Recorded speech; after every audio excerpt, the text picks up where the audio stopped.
Hello and welcome back दोस्तों। एक बार फिर से स्वागत है आपके अपने यूट्यूब चैनल में और मैं आपका दोस्त प्रवीण आज आपको बताऊंगा एचआर जर्नलिस्ट कोर्स के दूसरे लेक्चर में ईपीएफ एक्ट के बारे में।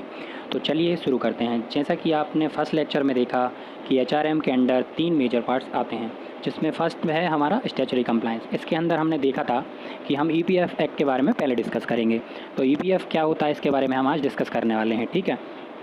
तो एम्प्लॉय प्रोविडेंट फंड और मिसलेनियस प्रोविजन एक्ट 1952, इसके बारे में हम जनरली पढ़ लेते हैं। It is govern by central government, it is a social security to employ and its social obligation to employer. EPF act came into force to secure the life of an employ for rendering service to the organisation. EPF क्या है कि employ provident fund central government द्वारा चलाई गई एक scheme है जो कि 1952 में स्टार्ट की गई थी। यह एम्प्लॉय को एक तरह की सोशल सिक्योरिटी प्रोवाइड करेगा और एम्प्लॉयर के लिए एक तरह की सोशल ऑब्लिगेशन जिसे एम्प्लॉयर को फॉलो करना ही पड़ेगा। ईपीएफ एक्ट को लाने के पीछे एम्प्लॉय की लाइफ को सिक्योर करना ही मेन मकसद था। ऑर्गेनाइजेशन में जो भी काम कर रहा है बंदा, ठीक है, जैसे कि मान के चलिए एम्प्लॉय अगर किसी भी ऑर्गेनाइजेशन में काम कर रहा है तो रिटायरमेंट के बाद उसको पेंशन या फिर पीएफ विड्रॉल के लिए हकदार होगा, जिससे कि उसको फाइनेंशियली दिक्कत ना आए, ठीक। अब इसके बाद हम बात कर लेते हैं कवरेज। अंडर कवरेज क्या क्या आएंगे उसमें। तो एम्प्लॉयर्स एप्लीकेबिलिटी के अंदर this act applies to every establishment using power and employing 20 और more person in preceding 12 months on any day. अब एम्प्लॉयर की एप्लीकेबिलिटी इसके अंडर क्या आएगी, हम देखते हैं। यह एक्ट हर उस ऑर्गेनाइजेशन में अप्लाई होगा जहाँ पे 20 या उससे अधिक लोग काम करते हैं, ठीक। आपको यही याद रखना है कि जिस भी ऑर्गेनाइजेशन 20 या उससे अधिक लोग काम करते हैं 12 महीने में किसी भी दिन, ठीक, उसमें पीएफ एप्लीकेबल रहेगा, ठीक है। दूसरा point, all non power using establishment employing 20 और more person in preceding 12 months on any day. ये रिपीटेड है, सॉरी फॉर दैट। अब नेक्स्ट पढ़ते हैं, सेम लिखा गया है। उसके बाद हम this act does not applicable to new organisation for 3 years from the date of their setups now standing with the number of employ. यह एक्ट पहले उन ऑर्गेनाइजेशन के लिए एप्लीकेबल नहीं था जो कि नए हैं और जिन्हें 3 साल से ज़्यादा नहीं हुए स्टार्ट हुए। बट अब यह एक नंबर ऑफ़ एम्प्लॉयज़ पर वेरी करता है, ठीक है। ये पुराना है हो गया, बट नंबर ऑफ़ एम्प्लॉय अब वेरी करता है। इसके बाद हम आगे देखते हैं एम्प्लॉयज़ एलिजिबिलिटी की बात कर लेते हैं। Employees getting salary basic plus DA less than और equal to rest 15,000 per month, then it is compulsory for them to contribute in EPF.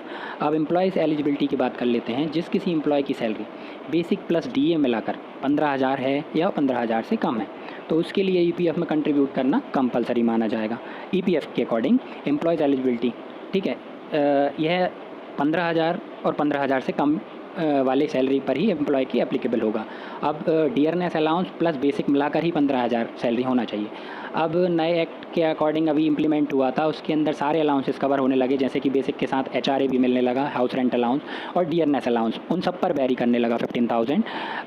तो नई पॉलिसी के अकॉर्डिंग सारे अलाउंसेस प्लस बेसिक मिला के 15,000 हो गई, ठीक। इसके बाद हम बात कर लेते हैं एम्प्लॉयज़ से getting salary basic plus DA more than rest 15,000 per month, then it is optional for them to contribute in EPF. अगर हम एम्प्लॉय की सैलरी बेसिक प्लस डीए मिलाकर 15,000 या उससे ज़्यादा है तो उनके लिए यह है ऑप्शनल केस रहेगा, उन्हें कंट्रीब्यूट करना है या नहीं करना है। ये डिपेंड करता है उनकी सैलरी पर या उनके लिए जो भी 15,000 से ज़्यादा सैलरी वेरी करते हैं, ठीक है।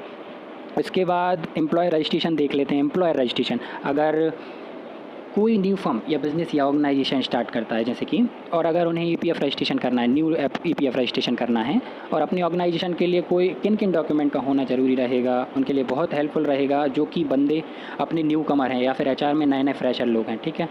ये चीज़ उनके लिए बहुत हेल्पफुल रहने वाली है। जैसे कि रजिस्ट्रेशन पर्पज़ के लिए, जैसे कोई नई कंपनी स्टार्ट हुई है और उसमें ईपीएफ रजिस्ट्रेशन करना है क्योंकि कंट्रीब्यूशन होगा आगे एम्प्लॉय का, तो उनके लिए बहुत बेनिफिशियल होगा। तो उसकी प्रोसेस हम जान लेते हैं। उसकी प्रोसेस में क्या होगा, application to the PF office in either offline और online both facilities are available for the employer. अब पीएफ ऑफिस में जाकर क्या करना पड़ेगा, एक एप्लीकेशन देनी होगी या फिर ऑनलाइन अप्लाई कर सकते हैं। दोनों तरह की फैसिलिटी एम्प्लॉयर को प्रोवाइड रहती हैं। इसके बाद registration form along with the following document.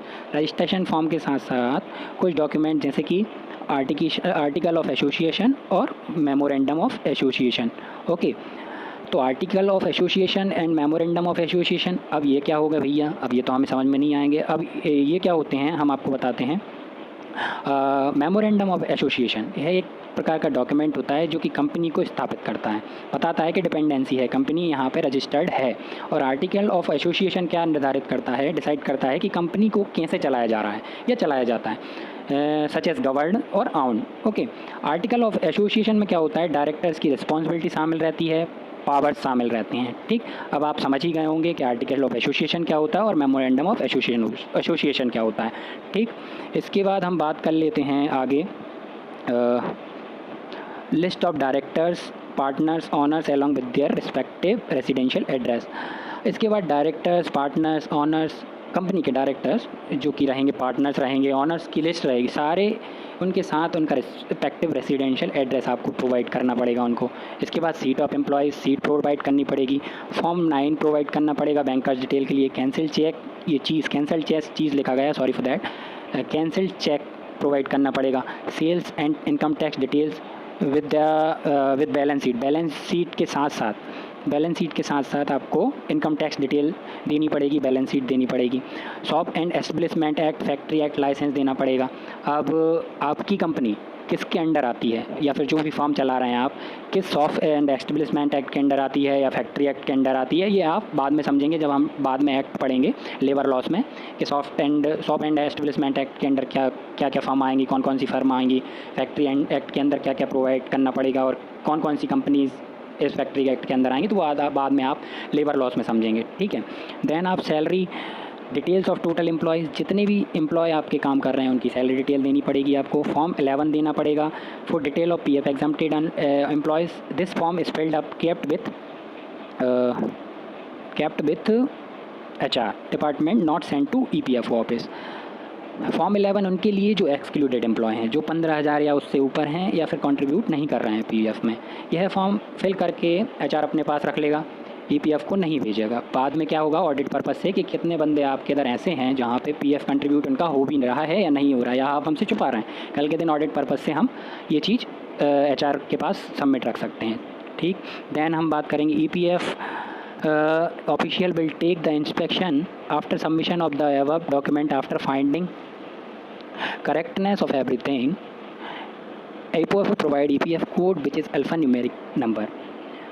अब क्या होगा, employ provident fund organisation EPFO inspection करेगा, सबमिशन करेगा, देन सारे डॉक्यूमेंट की जांच करेगा और सारी करेक्टनेस पाए जाने के बाद, मतलब पुष्टि होने के बाद, सब कुछ सही पाए जाने के बाद आपको EPF कोड प्रोवाइड करेगा, जिससे कि आप EPFO पोर्टल, यूनिफाइड पोर्टल जो कि गवर्नमेंट सेंट्रल गवर्नमेंट का एम्प्लॉय प्रोविडेंट फंड ऑर्गेनाइजेशन का पोर्टल है, उसमें आप रजिस्ट्रेशन कर पाएंगे, हो चुका होगा, और लॉगिन कर पाएंगे। ठीक है, जो कि आपको numeric number, alpha numeric number में मिलेगा।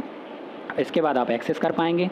अब आज के लिए इतना ही, और बाकी आगे का जो EPF एक्ट का नेक्स्ट पार्ट होगा वो नेक्स्ट वीडियो में डिस्कस करेंगे।